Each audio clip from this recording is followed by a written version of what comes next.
We live in a world of darkness. If I couldn't keep them there with me whole, at least I felt that I could keep their skeleton. In a world full of mystery. The best way I can describe the vocalizations would be a low guttural growl to start with that went and continue into a high-pitched scream.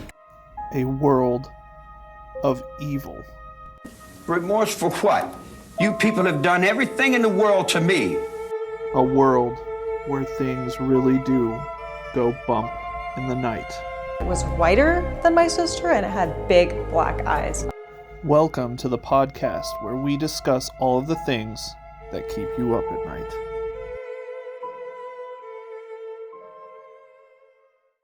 On tonight's episode of Bump in the Night, we talk about a serial killer with only one motive.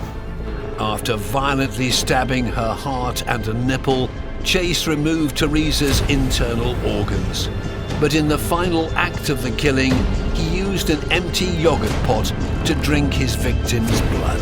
That's right, we are talking about Richard Chase, aka the Vampire of Sacramento, who only had one thing on his mind. Now he's getting to what he actually wants to do. He doesn't just want to kill people, he wants to consume them, he wants to own them and possess them.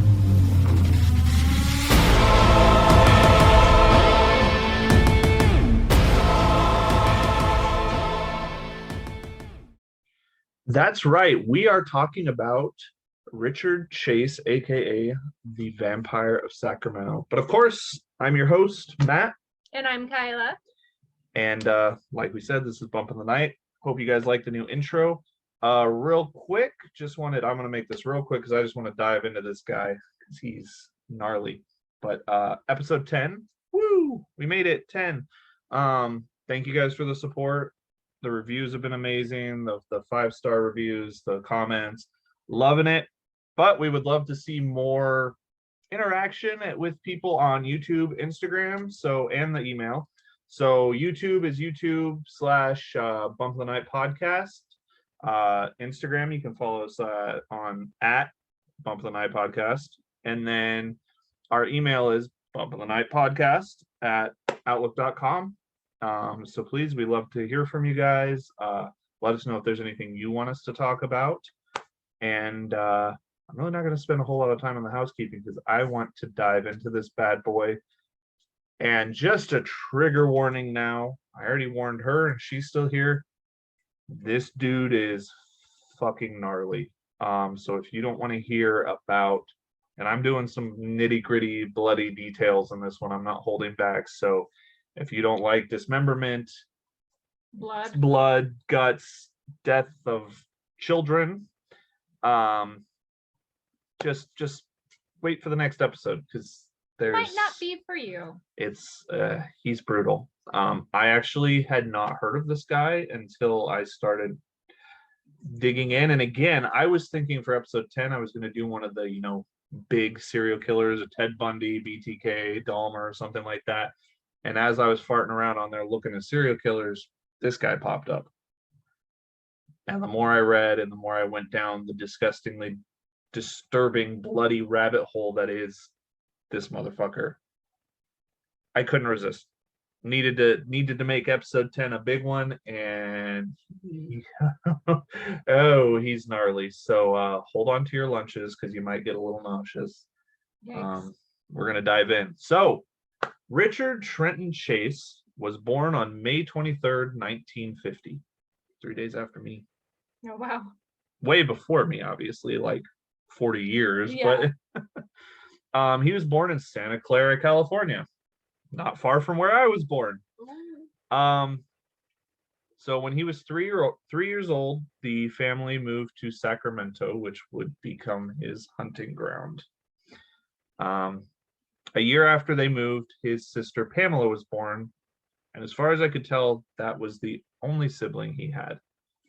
But from a very young age, Chase had to deal with a very rough home life.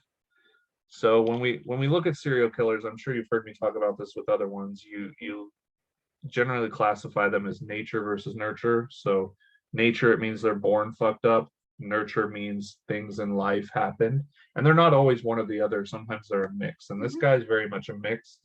I would say he is 80% nature. He was messed up from birth. And I will say the system failed him. Like, we could have stopped him, but it was the 50s. And I would say 20% nurture, because he had an abusive life. His parents were incredibly strict disciplinarians, and they punished the children regularly, physically and emotionally. So that doesn't do good for someone who's already fucked up. An example of this is when Chase was only 2 years old, his father force-fed the young boy until he was vomiting. 2? 2. That's ridiculous. 2 years old. I couldn't figure out why, but my guess is probably like spilt food or something like that. Or didn't want to eat his Yeah. veggies or something. And so he force-fed him until he puked him. Puked. Yeah. Oh, it gets worse. His sister would later share that in one altercation that she saw with her father, he literally picked the small boy up, violently threw him full force against the wall. Yeah. Oh my gosh. That sort of So thing. they were just majorly abused. Yeah. And it seems like he got the brunt of it. I think her mother protected Pamela a little bit more, but Chase, he got the full brunt of dad. Yeah. And there were lots of stories of moments where his father would literally just go off on him about little things. Like, I understand, I have a child, our kid, he does stupid shit all the time, but you learn as a parent to let go of the little things. Like, oh, I spilt my dinner. Like, okay, yeah, it sucks. I mean, shit, we've had Kale throw up on the goddamn kitchen table before, and we just kind of go, okay. So I wasn't hungry anymore after that. chicken and dumplings. That's what we were having. Was it? Yeah. Wasn't that the first time I ever made chicken and dumplings too? Yeah. I think it was. That was no comment on your cooking, because he still asks for chicken and dumplings. He does. So, so by the age of 5, things were not getting any better. He displayed all 3 traits of what is known as the MacDonald triad. So what that is it is a theory. It hasn't actually been. Nowadays they look down upon it because it's not as true. But back in the day, this was a theory that stated if a young child showed at least 2 of these 3 traits, they were more likely to have violent tendencies. In the case of most of these, they would become serial offenders. So it wasn't just like a one-time violent thing. It was they were going to repeat this. He showed all 3. Yikes. And so the 3 parts are torturing animals. By 5 years old? 5 years old, he was torturing animals. Where was he getting the access to the animals? Okay, think about the 50s. They would just kind of go out and play. It's not like now where you can't. I mean, we're lucky. We're lucky our neighborhood is super safe and Kale's able to do that. But nowadays, a lot of, especially in freaking California, you're not sending your kid out to go play back then. Yeah. I mean, he was finding cats was a big one, dogs. At 5. Rabbits, birds. Yes. Really? Trust me. So young. It gets worse. Yikes. Okay. The second is they are fire setters. They like to start fires. He was starting fires at a young age. Kind of grows out of that one. Doesn't come up very much, but when he was younger, and this isn't just at 5. I mean, yes, he was showing these at 5, but it continued on. And then bedwetting is after a certain age, bedwetters. And these 3 things, the bedwetting, I don't know if that's still considered a sign, but the torturing of animals is 100% a sign. It's an escalation thing. They start out by mentally torturing, then they physically start torturing animals, and then they got to move up to bigger game. Yep. But yeah, he was a bedwetter until I think it was around 13, 14 is when he finally stopped.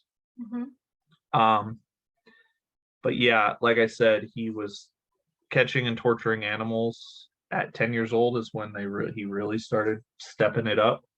And he was an avid fire starter. And he also, as crazy as this sounds, around the age of 10, was 10 to 12. I couldn't get an exact age, but around that time is when he started drinking and taking drugs. Oh my gosh. Yeah. My guess is he just had access to them in the house. I don't know exactly. It didn't say where he was getting them from, but he was using alcohol. He was a big user of LSD At 10? at 10, at a young age. And Where is this child getting access to these things? he was big on weed, which at that age is not good. Well, yeah, I mean, I don't our know. son is 10. I know. Can you imagine? No, we already have enough issues sometimes with him, and not like, let me rephrase that because that sounds bad. He doesn't show any signs of the McDonald thing. He's just a 10-year-old that gets into trouble. He's a normal kid. But Yeah. like normal kids don't have access to fucking LSD and weed. Yeah. And in his teens, what became a major frustration for him was he struggled when it came to women. He had girlfriends, but he could never keep them around due to, LSD at a young age. He had incredibly erratic behavior. And he was still killing animals, which is kind of a red flag. And a big thing is he was impotent. Couldn't get it up. Oh. He actually went to a psychiatrist about it because it was bothering him. And what? That's weird. That he was impotent? Yeah. You find out later it's because he can't get it hard unless he's hurting someone, torturing someone. Yikes. He really liked to well, I'll get into that. We'll get into that. This is where I said earlier that the system failed him. He went to a psychiatrist for the impotence issue. And the psychiatrist said it was due to severe mental issues and repressed anger. But other than that, he didn't do a damn thing. He didn't offer any sort of treatment. Nothing. He just sent him on his way. Said, sorry. You're fucked up. Good luck. Yep. Bye. And what's even crazier is the psychiatrist in his report said that he believed Chase was suffering from mental illness, but he didn't suggest any of the help in his notes. Like, he didn't suggest any sort of help.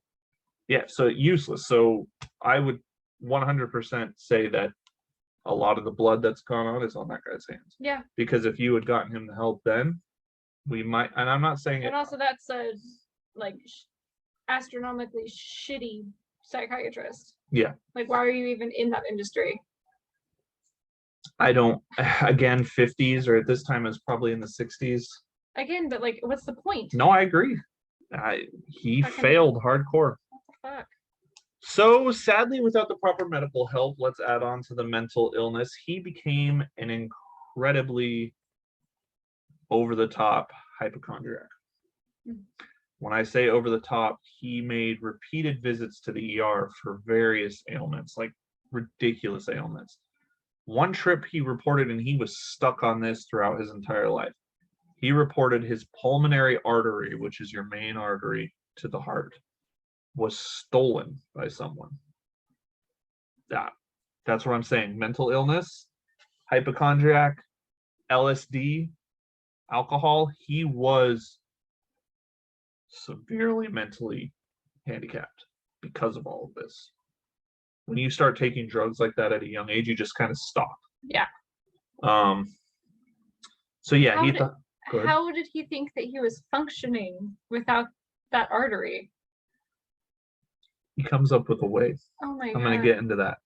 Another visit, he believed that bones were literally coming out of his head, that they were starting to push through. That's what I'm saying. You're giving me that look.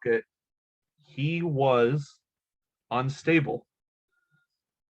And the doctors didn't cue into this and call a mental health ward Again, or something? I said the system failed What this the guy. fuck? That's why I said 80% nature, 20% nurture. Some from his parents, some from the doctors and stuff that fucked it up. He reported that his stomach was backwards and that his heart would stop beating just randomly, which, as all of us sane people know, you can't just have that happen. So he was brought to another psychiatrist who diagnosed him as schizophrenic. Jesus. But he also wasn't 100% sure that he was actually schizophrenic. He said he might actually have been dealing with drug-induced toxic psychosis. So he was either schizophrenic or psychotic due to the massive amounts of drugs he was using. He was put on a 72 observational hold, which led to the recommendation that he stay for treatment, but he didn't want it and they let him go. So 2 psychiatrists that didn't do anything, because I believe there is a thing out there that if you physically believe that they are going to be a danger to themselves or someone else, you can force them to stay there. Don't quote me on it, but I believe that's a thing. So by this time he was in his early 20s. He moved into his mother's house, or he moved out of his mother's house into an apartment with some roommates. But sadly, that didn't last long because his erratic tendencies showed up. They became incredibly fed up with him. He had massive mood swings, and very odd behavior. At times, he would just wander out into the front room, butt-ass naked.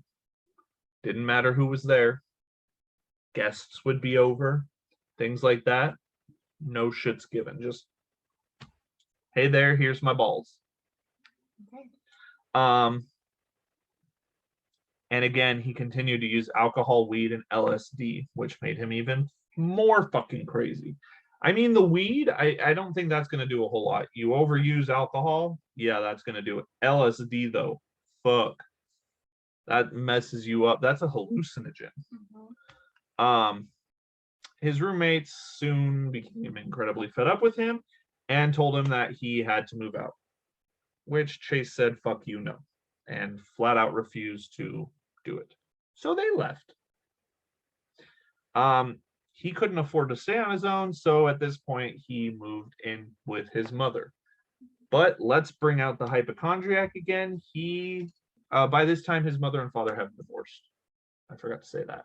It sounded like Dad was kind of a Yeah, well, you say that, but then he went to his father and told him that my mother tried to poison me, which didn't happen. And Dad said, oh, get the fuck out of there. I'll pay for an apartment. Paid for his apartment. Yeah. But this is where things really start to take a dive. He now has an apartment all to himself, and it gets a little disturbing here. His cure for all of the medical issues he believed he had was blood. This is where he gets his nickname, the Vampire of Sacramento. He started using the blood of animals. He began to go out and capture various animals such as squirrels, rabbits, and birds. Trigger warning here. There's some animal cruelty here. It gets gnarly. And we haven't even got to the people yet. He would then devour the creatures raw. He would just tear into them. He would kill them, luckily, but he would just rip into them completely raw. He would then remove the raw organs, mix them with Coke, blend them up, and drink it. Like? Yes. Coca-Cola. Coke. Yes. He would put it in the blender with fresh, raw organs. Why Coke? I don't fucking know. The dude is high off his ass, like, constantly. Well, yeah, he's eating raw. Here's the thing, babe. It's not just squirrels, rabbits, and birds. He is taking cats and dogs and eating them, too. Jesus. But yeah, he would blend them up, make a nice little organ soup, and slurp it down with Coke. Coke. I'm never going to drink Coke again. Yes, you will, because your husband's addicted. That sounds weird. My husband's addicted to I'm Coke. addicted to Coke. My husband's addicted to Coke, you guys. The liquid Coke, not cocaine.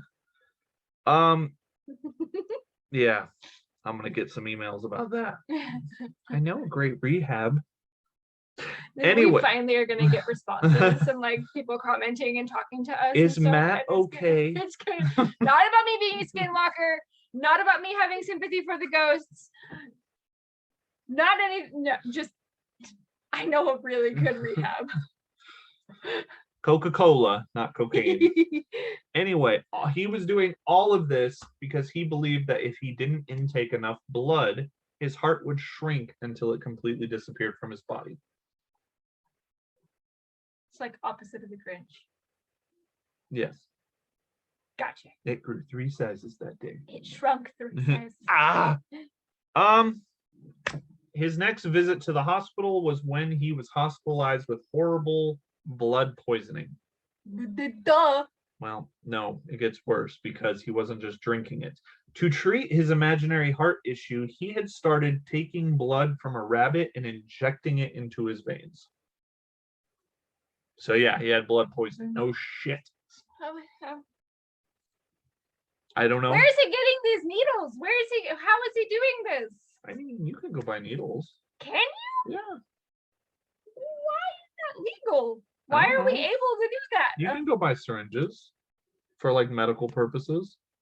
I feel like that's something that you should have like a not prescription, but like prescription for. I mean, maybe you need one. I don't know. I've never tried to go buy a needle. Anyway, he, like I said, had blood poisoning, and because he was injecting his veins with rabbit blood, when he was in the hospital, he was again diagnosed as a schizophrenic. But sadly, no matter what the doctors prescribed him, his mental state did not improve. So they came to the diagnosis that he had brain damage due to drug use. Yeah, obviously. But this is where it gets a little weird. He is locked in a psychiatric ward, and he is constantly being found with blood smeared all over his face. He claimed that he had just cut himself shaving or various other excuses. But what was soon discovered was that he was actually capturing birds from his window and proceeding to bite their heads off and suck the blood out. I told you this guy's gross. He would literally capture. How is he catching birds? Oh I mean, God. pigeons are stupid. You can catch them with anything. He's a fucking vampiric Disney princess, apparently. Oh God. Somebody that can draw art. I need that. I need that. I will pay for that. I need that. That needs to be a fucking shirt. I don't know. Anyway, biting heads off of birds, and he would suck the blood dry out of them. So once this habit was discovered, he was quickly moved from the psychiatric ward to a hospital for the criminally insane. Good call. Rightfully. Bad call, though, here is he was eventually deemed safe. He had been taking meds that apparently had been working, and his parents were granted a conservatorship over him. So basically they're in control of everything. He was released to his mother. Let me guess. Dad said, here, go back to your apartment. No, Mom did. God damn it. This is Mom's fault. Damn it, Mom. Mom took control of him. She quickly got him an apartment and was paying for his rent and for his groceries. And of course, do you think he was good? Done? Nope. Yeah, he was right back to his old ways. He would start capturing cats, dogs, rabbits, and any other animal he could get his hands on. And he stepped it up a notch. This is when he started torturing them before he killed them. So he didn't start any like actual torturing? Well, he would kill them when he was younger. Okay. Torturing though. This is, let me rephrase that. Now he's in his 20s. As far as I could tell from my research, they didn't mention torturing animals so much as he was killing them when he was younger. He stepped it up now where he started torturing them first and then killing them. And then he would drink their blood and devour their organs like before. He even went as far as going and stealing neighborhood pets. And then, yeah, that face right there, he would call the owners and tell them what he did to them. Didn't tell them who he was, but he would call up the owners on various cases and tell them I tortured and ate your pet. Have a nice day. Yeah, fucked up. Why? Have we not established that this man is incredibly unstable? Are you gonna cry again? No, but like out of guilt or out of just like, No, he just wanted fuck to fuck you. with people. Oh my God. Yeah, he was fucked up. Not only that, but he bought himself a gun, multiple guns, and he started practicing with them. I feel like somebody who had gone to a fucking insane asylum or mental health hospital for fucked up people, like, Shouldn't be able to get a gun. shouldn't be able to be allowed to buy guns. No, I agree on that Did one. they not do background checks back I don't think so. then? Okay. To make matters worse, Stupid. he was supposed to be continuously medicated. But Mom of the Year strikes again because she started weaning him off of his meds because she believed he didn't need them.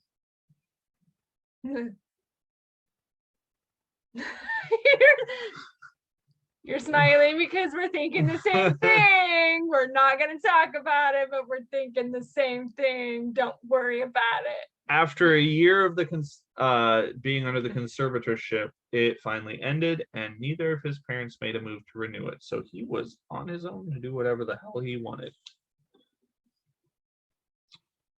In a very disturbing event, Chase went to visit his mother. And when she came to the door because she had heard... Go ahead. Sorry, I'm stuck on the whole him calling people thing. So if he's stealing neighborhood animals, Yeah.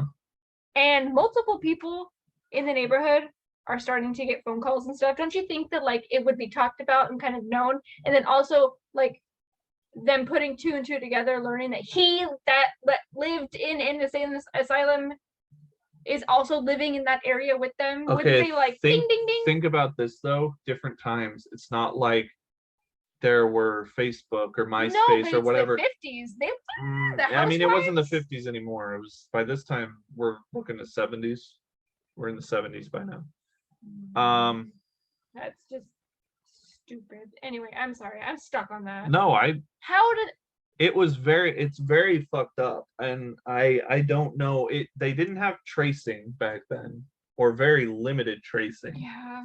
And he would literally just call, be like, hey, yeah, I took your cat, I cut its head off, I sucked its blood out. Have a nice day, bye, beep. That sort of thing.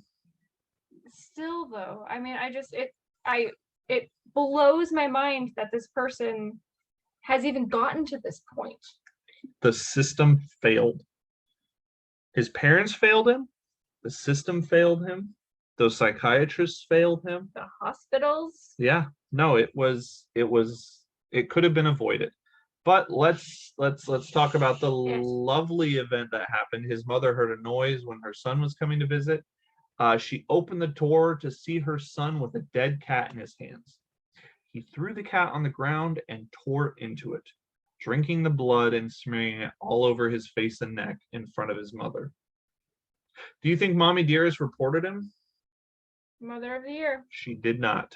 She didn't report it. She just said, "Oh, what a cute boy." She didn't really. Ignored it? She didn't say "cute boy." That was my own thing. But no, she just ignored it. She just let it go. That's what I'm saying. This guy did not try and cover his tracks or anything. He just. So by this time, it was August of 1977. And Chase had a very disturbing incident with the police. Again, system failed. The officers found. This is just making me mad at this point.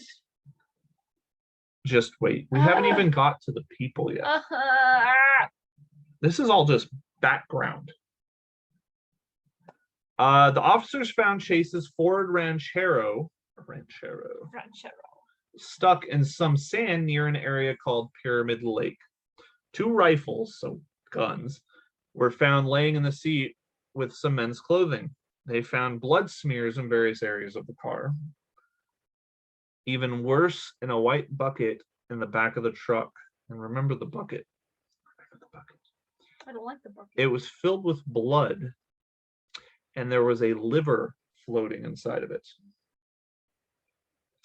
When they made a search around the area, they spotted Chase, who was nude and covered from head to toe in blood.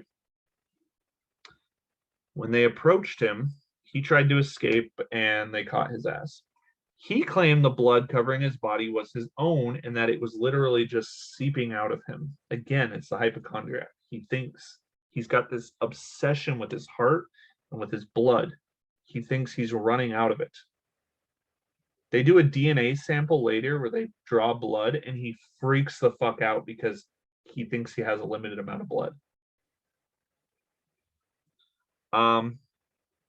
Luckily, the blood and the liver all turned out to be a cow, and he wasn't arrested. He was just let go. I mean, it's not illegal to kill a cow. I mean, I guess it's somebody else's cow. I don't think they ever. Nowadays, it would. Well, no, I think it's still illegal back then, but I don't think they ever found the cow or anything like that. Nothing ever came of it. He just, I don't even know if they confiscated the bucket of blood and the liver. Blood-stained van, bucket of blood and liver, naked dude running around covered in blood that tries to escape from you as police. Mm-hmm. No arrest. And then is saying psychotic things like that it's seeping out of his body, and they're just like, oh, okay, have a nice day, sir. Yep. So now the police have failed him. We'll add that to the list. Everybody that we have mentioned needs to be fired. Yeah. So it was at this time that another serial killer was tearing it up in that area. The Hillside Strangler, which I will definitely do an episode on him because he's gnarly too. Chase became obsessed with him. Followed everything he could, got newspaper clippings, things like that. And all of the things that the Hillside Strangler was doing was increasing his own blood-fueled fantasies. This guy was killing people. He was getting all this notoriety. He was, and it just increased it. And this is where we get that step up from people or from animals to people, because the animals aren't enough anymore. So December 29th, 1977 was when things went bad. A 51-year-old man named Ambrose Griffin, who was an engineer and a father of two, became his first human kill. Ambrose's wife said she heard him outside yelling at someone or something. They had been unloading groceries at the time, and she was inside. Husband was outside grabbing some more, heard some yelling, and when she went over to him, she heard two tiny pops. Her husband turned around to her and dropped dead in front of her. She thought it was a heart attack until she discovered the two bullet holes in him. He'd been shot twice, but other than two shell casings that some news people found the next day in the street, there was no evidence. It went cold. They couldn't find out who it was. Only later, when Chase was apprehended, did he admit to it. But yeah, it just went cold. Over the next few months, some other strange encounters happened with Chase that really kind of showed how unhinged he was. And the first one was with a neighbor on January 11th, 1978. She watched him bring 3 animals, and it didn't clarify what type of animals. Later, I'm pretty sure it was 3 dogs. She watched 3 dogs be brought into his home, and she never saw them again. Then that evening, when she was outside, he approached her and asked for a cigarette.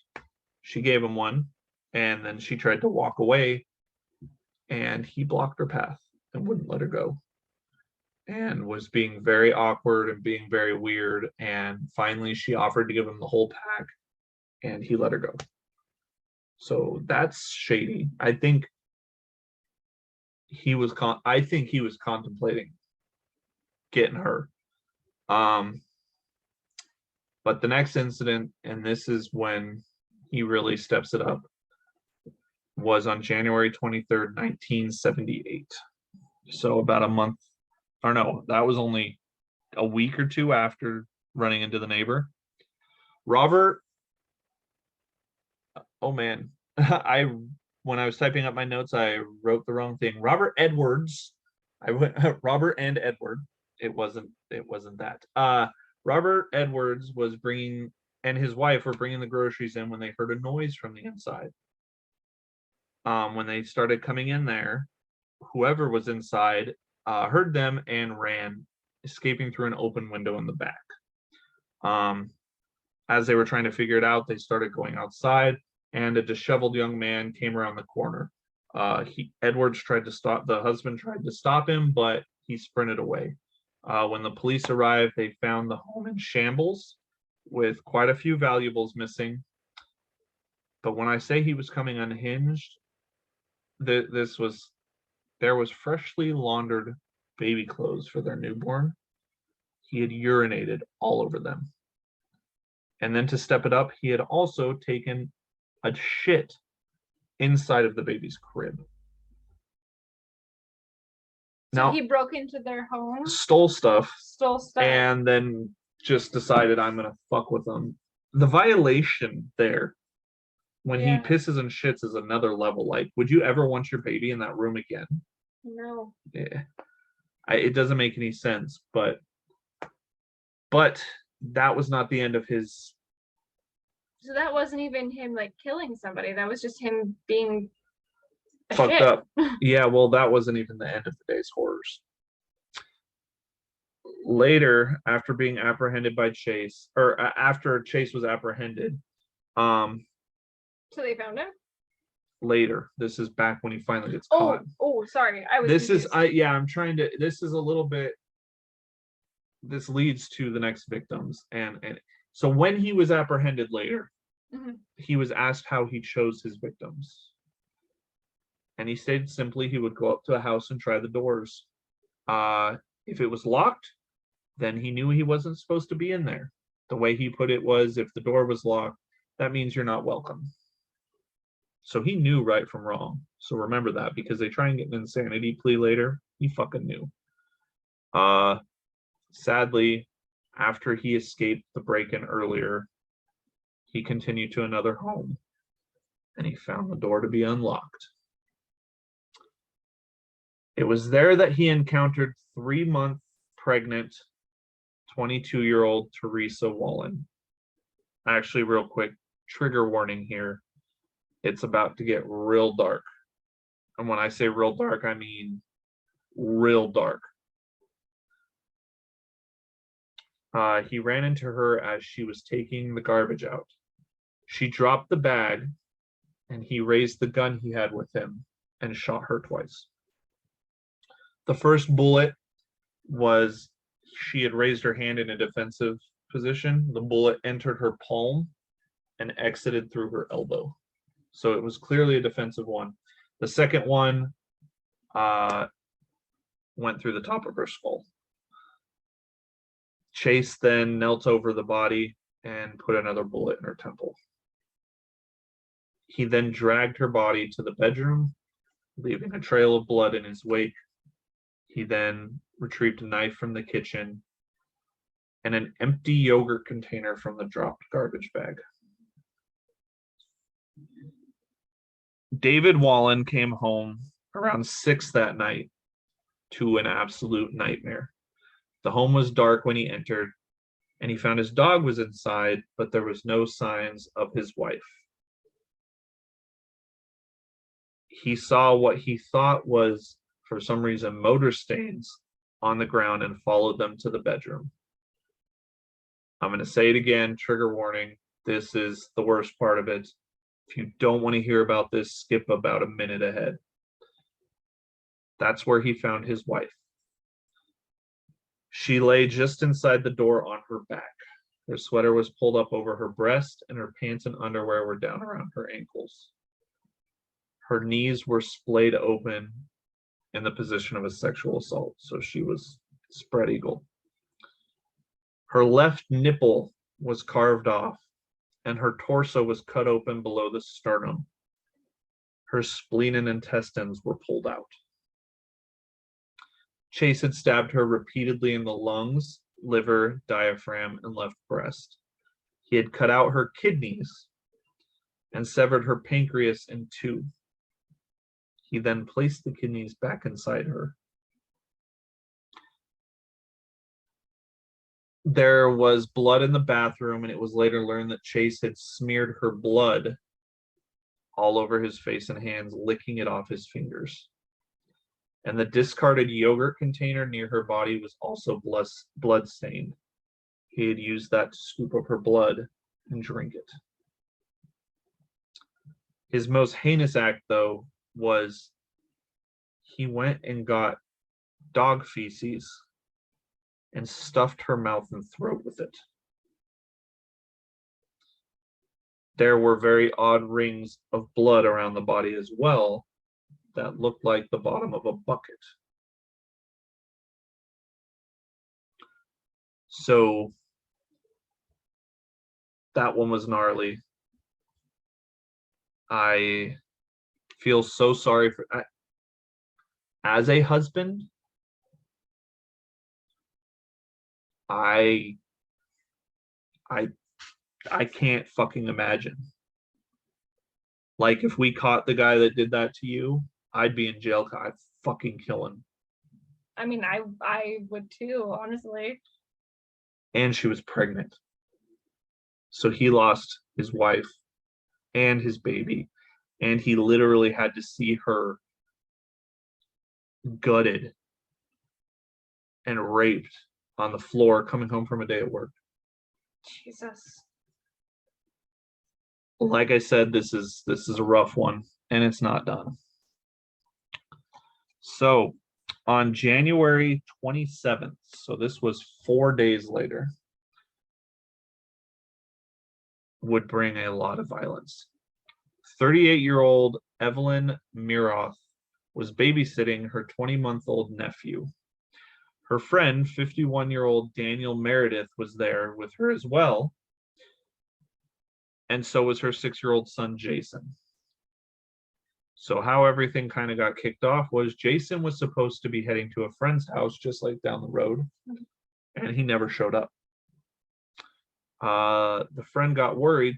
Oh, this poor fucking girl, she got so lucky. The friend got worried and sent her daughter over to Evelyn's house to see what was going on. The girl said that she knocked on the door, heard movement inside, but no one came to the door. Neighbors were worried, but they gave it until the morning. And finally, one of the neighbors decided to go in, and they discovered a nightmare. Again, trigger warning. This is another very gnarly and rough scene. So Evelyn's friend Danny's body was laying in the hallway in a pool of blood. There was a gunshot wound to his head. Following the blood, they went into the bathroom, and they found the tub was full of bloody water and chunkies. Chunkies. It was then that Evelyn's naked body was found in the bedroom. Her legs were again splayed open, and she had a gunshot wound to her head. Her abdomen had been sliced open, and her intestines were pulled out. 2 carving knives were later found near her, covered in blood. From the looks of things, it looked like she had been taking a bath when, bang, got her in the bathtub. Real trigger warning. This is she had been sodomized multiple times before the killer had then stabbed her through her anus into her uterus at least 6 times. Thank God she was already dead. I mean, we assume. Bang. There were also several slices on her neck, and the killer had attempted to remove one of her eyes. The same ring of blood was found, like the one in the other that looked like the bottom of a bucket. They were found around the body as well. They eventually learned that it was because he used this bucket to collect their blood and take it home with them, or with him. Her internal organs were also stabbed multiple times. And to make matters worse, on the other side of the bed, they found the body of 6-year-old Jason. He had 2 bullet wounds. But the saddest fate of all was that of Evelyn's 20-month-old nephew. His body was not found at the house. But the crib's pillow had a bullet hole in it, and there was a lot of blood. After Chase was apprehended, he explained what happened to the baby. Trigger warning, trigger warning, trigger warning. Chase had been drinking Evelyn's blood when, I hate this part, when he decided to move on to the baby. He had mutilated the baby's body over the bathtub. He opened up its head, and that's where the chunkies were from, because it was brain material in the tub. Oh, jeez. He had wanted to do more with it, but that was when the friend's daughter had knocked on the door and startled him. So he fled with the boy's body. He later explained that he took the body home with him, severing the head and removing the internal organs, which he then ate. Jesus. Yeah. Dan's red station wagon was missing from the driveway. Many people were questioned, but only one girl in particular was very helpful. On the same day of the intrusion and murder of Teresa Wallen, so the one 4 days before, Nancy Holden was approached by a strange man. She tried to avoid contact with him, but he walked up and asked her, "Were you on the motorcycle when Kurt was killed?" It was then that she realized that she recognized him. When she asked who he was, he simply stated Rich Chase. That's when she realized she had gone to high school with him, and he had asked that because her boyfriend at the time had been killed in a motorcycle accident. She realized that things had not been good for Chase because he was very agitated and he had reddish brown stains all over his clothes. She talked to him for a few minutes, but made her way to the vehicle. He followed her, saying that he needed a ride over and over, and he was just going to hop in there and take a ride. But luckily, she was able to get away before he could get in. Later, when she saw a police sketch and description of the man that was described around the house of the original invasion, and then that they thought was also the same man that did the murders, she called in, pointing the police towards Chase due to him wearing the same clothes the day she met. He was described wearing those clothes during the burglary too. Same clothes. When they began to look into Chase, they discovered some pretty damning coincidences. It was found that he owned a .22 caliber gun, which was what was used in the killings. Yep. So that's a big one. And when they did a background check, finally, they found he had a history of mental illness and he had various arrests for drug use. Finally, somebody. Yeah. Oh, fucking finally. Yeah. The police decided it was time to confront him. So they made multiple attempts to reach him at his apartment, but he never answered the door. So they stuck out and waited for him. Chase later emerged with a box in his arms. He was quickly apprehended. And again, he was wearing the same clothes described at the burglaries. Did he wear the same clothes every I guess, day? but he was wearing that same. It was mainly a parka, is what they said. I don't know what a parka is, but yeah. They found him wearing that, and there was dark stains on them, which would later be identified as the blood of the victims. They also removed a .22 caliber handgun from him. And even more damning was they found Dan Meredith's wallet in his back pocket. The box contained weirdly bloodstained pieces of paper and rags. And I'm sorry for those watching, I have to wipe my nose. Allergies are killing me.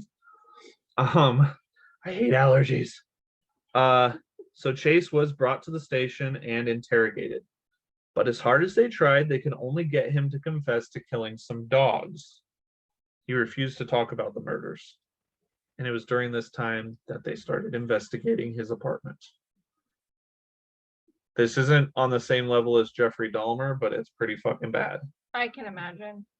His apartment was disgusting. It had a absolutely putrid smell to it. I can imagine. Nearly everything in the place had blood stains on it, including the dishes and all of his food.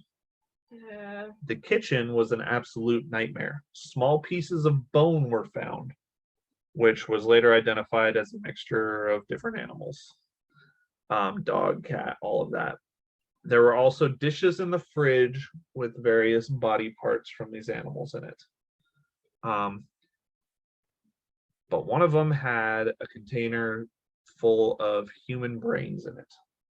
I'm assuming it didn't say, but I'm assuming it's the toddler's brains. The blender was badly stained with blood and it smelled of rotting flesh. Ew. Yeah. Makes me want to go wash my blender. Did he not ever wash it? I don't know.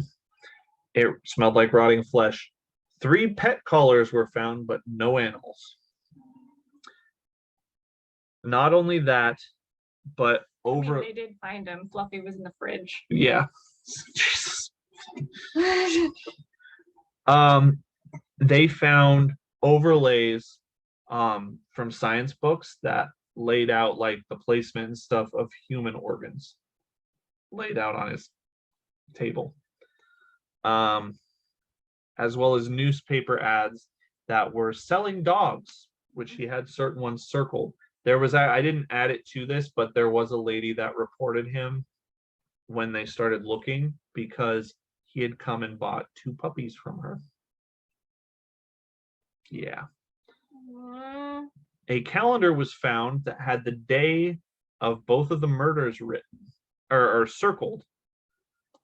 And it just said today on it, on those days. The same thing was found on 44 other dates in future days on the calendar.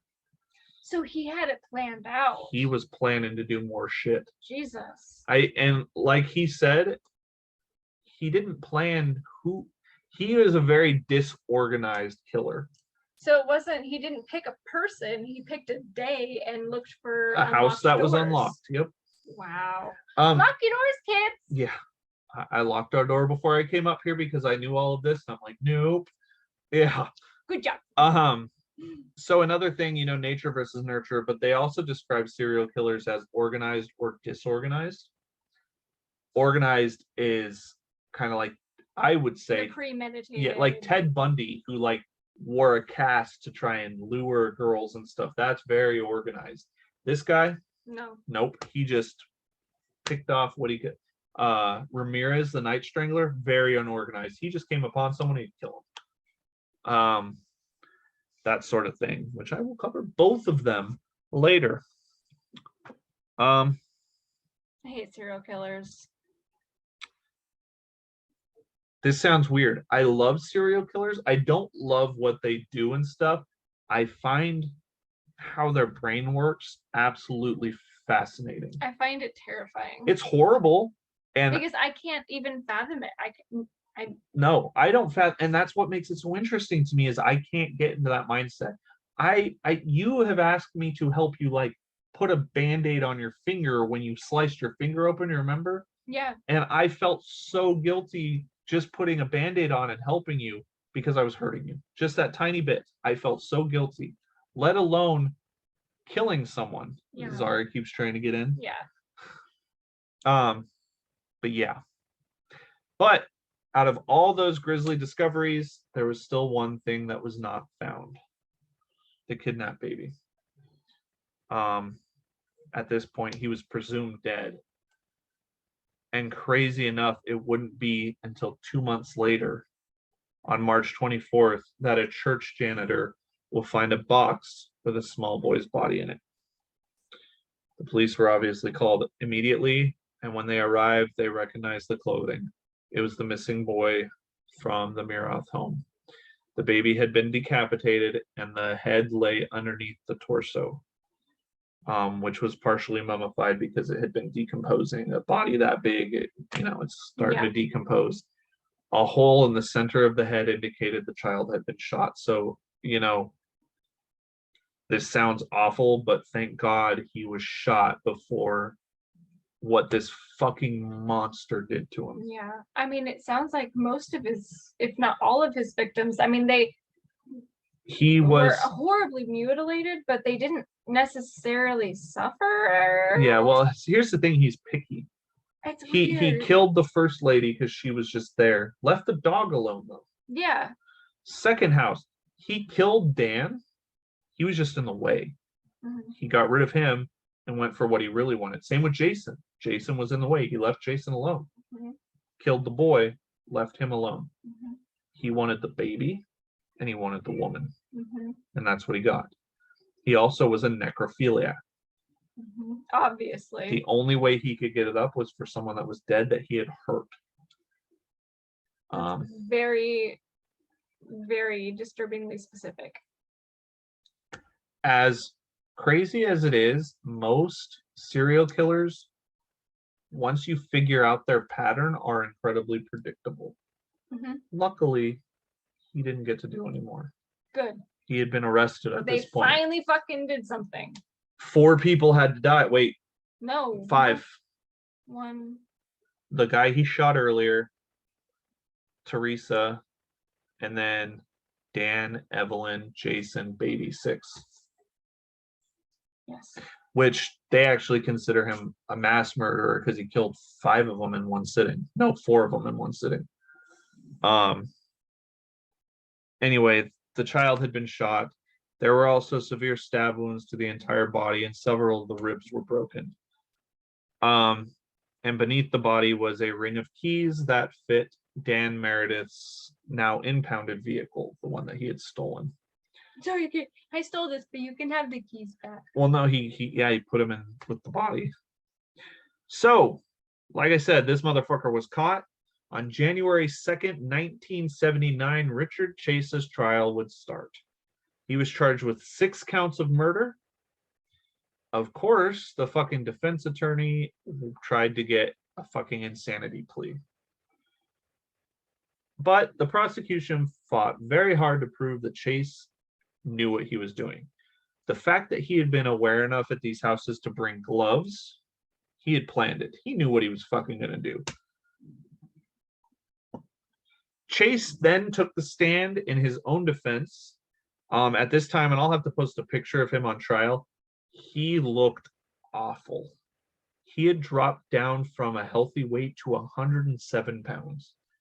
His eyes were sunken in and lusterless.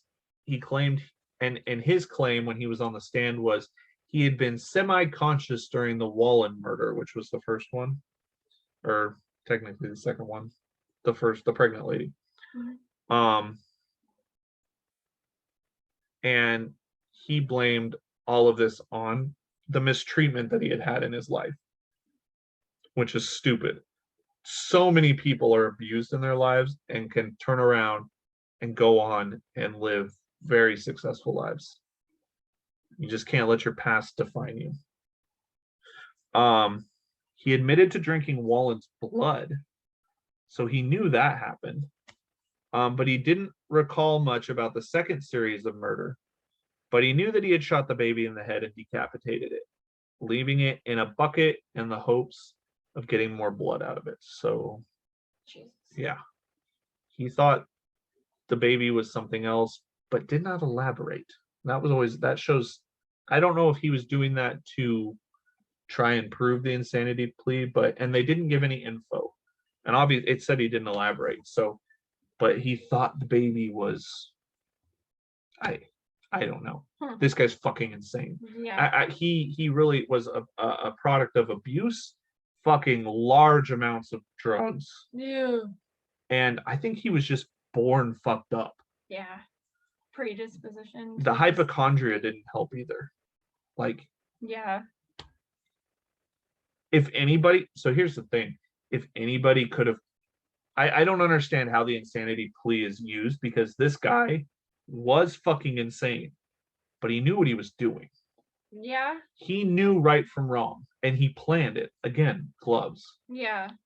But God, he was fucking Nutso. nuts. He thought that all of his problems stemmed from his inability to have sex with girls as a teenager. But he said he was sorry for the killings. No, well, he said sorry. Yeah. No, you weren't. You're sorry you got caught. That's it. The defense asked for a second-degree murder charge to avoid the death penalty. Yeah, no, you planned this, motherfucker.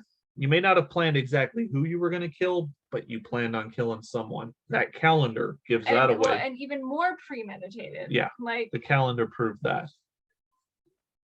But on May 8th, yeah, her birthday, it's my birthday. 1978, after 5 hours of deliberation, Chase was found guilty of 6 counts of first-degree murder.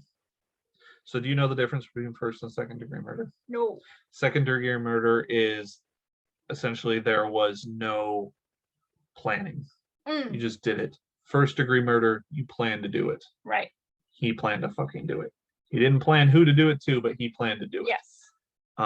It was for the blood. Yeah. Yeah. He was sentenced to die in the gas chamber at San Quentin Penitentiary. Bravo, justice. Kind of. No shit. Because he would never see the gas chamber. Ugh. On December 26, 1980, Richard Chase was found unresponsive in his cell. Apparently, Chase had been hoarding his psychiatric medicine and had used his stash to commit suicide via overdose. And he did. Pussy! What the fuck? And I question that a little bit, because I worked as a prison guard for a while, as a CO. People that have to take their meds, you make fucking sure they take their meds. Like, you make them open their mouth, lift up their tongue, you check their cheeks. I mean, this was that was in like the 80s. So that could be it. Or I wonder if the guards didn't fucking just let him get killed or fucking dosed him up themselves. And if they did, bravos. Brava. Anyway, yeah, so he killed himself. It was later found out that bitch. He's a little pussy. What a bitch. It was later found out that his fellow prisoners steered clear of him because he freaked them the hell out. Oh yeah. And many of them pushed him to kill himself. Well, yeah. Bravo, people, bravo. Take some time off of their sentence unless they're crazy like this motherfucker. And just like that, the Vampire of Sacramento was gone. Thank God. Yeah, I mean, part of me wants to make him sit there and rot in prison. But I'm also of the belief that if you sentence someone to death, they don't get appeals. They don't. Let me rephrase that. Because there have been some guys that were on death row that were found innocent later because of DNA. This guy was obviously guilty. He had buckets of blood. He had. Well, and he admitted to it though. Yeah, all of this was. They knew that this was him. I say you fucking take him from the courtroom, and if he was sentenced to the gas chamber, you walk his happy ass to the jail. You put him in the gas chamber. You're done. Mm-hmm. But really to show, I wanted to show one more little bit of how unhinged this person was. Chase said that he killed to preserve his own life for fear his blood was drying up. He mentioned soap dish poisoning, that he was poisoned by that, was part of his, I don't know. When asked what that was, he explained that everyone had soap dish. And if you lift the soap dish and find that underneath is dry, you're all right. If it's gooey, you have the poisoning, which turns your blood to powder. like I said, fucking insane. This dude, again, What did I just hear?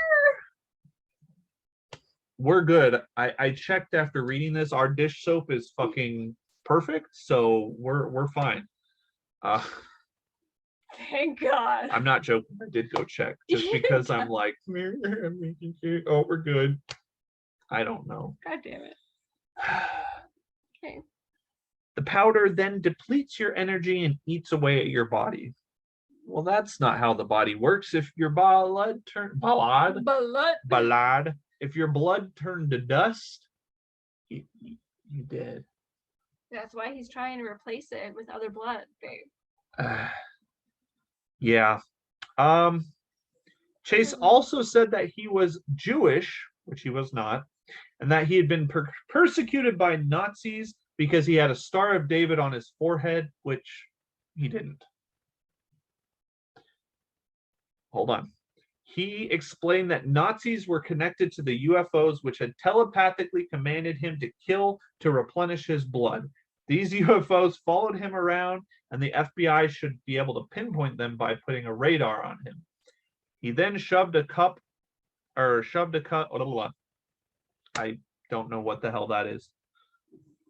Oh, I typed that wrong. He then shoved a cup at the FBI guy that he was talking to that was filled with macaroni and cheese from his dinner, and he wanted it analyzed for poison.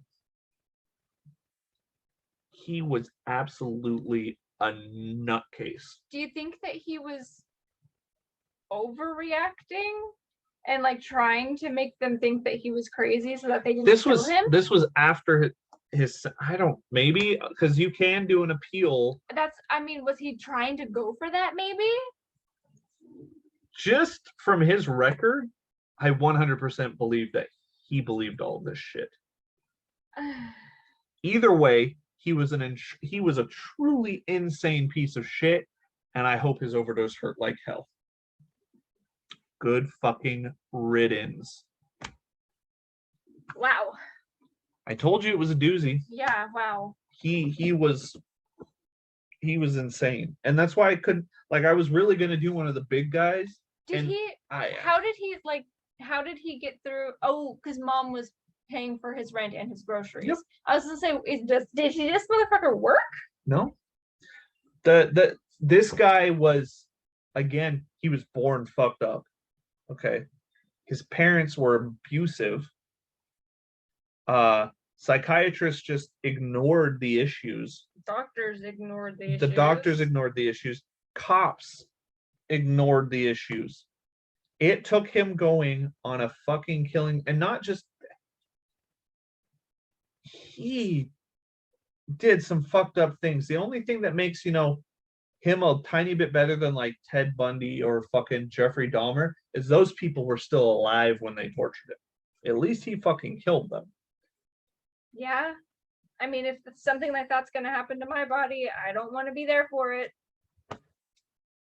All I know is I had not heard anything about this guy. I have listened to so many true crime podcasts, and I've never heard anybody go into it. Yeah, I've never heard of this either. And he's just, and I'll show you a picture of him, and I'll post these on Instagram.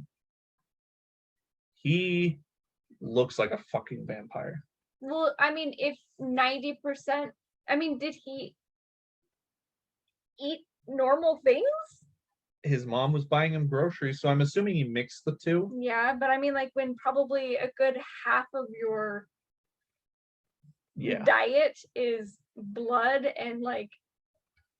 What I'm surprised is he didn't catch a disease or something from the amount of bodily fluids he was intaking. Yeah, well, and the time frame that he was in too, like, isn't that when AIDS started? Yeah. He didn't go real hardcore. He did go hardcore on people, but it was literally in a week's time he went off. So he didn't intake a ton. I'm sure if he kept over going, time, it would have been inevitable, I think. But I'm sure there's still diseases you can catch from like the animals. Yeah. Yeah. Either way, that is Richard Chase, the Vampire of Sacramento. He's gnarly. We got through episode 10. So here's to fucking 100 more. This was a doozy. I told you. I wanted to make 10th episode big. Well, you did it. So new intro and fucked up dude. Extremely fucked up. Extremely fucked up. So I have no idea what I'm going to do for the next episode. I might Maybe someone will comment an idea. Yeah, comment an idea if you want to. I might do something a little lighter Please. after this one. Let's do something that's like kind of maybe farcical a little bit in a way. Creepy but funny. Yeah. I'll do something a little, I don't know. I'll figure it out. You've got Suicide Forest coming in 3 episodes. I didn't say I was doing Suicide Forest. Oh, that's true. Suicide Forest are lycanthropes, which I'm leaning towards lycanthropes because she likes furries. But yeah, thank you for sticking with us for 10 episodes, and we will I'm sorry, my brain is fried after that, Yeah, I'm a bit speechless too. doing the research and then having to explain it all. It's a lot. So thank you guys, and we'll get the next episode out on Friday. Sorry about being a little late on this one, but life happens. Sadly. So thanks again, Night Owls, and we will see you next episode. Bye. Bye.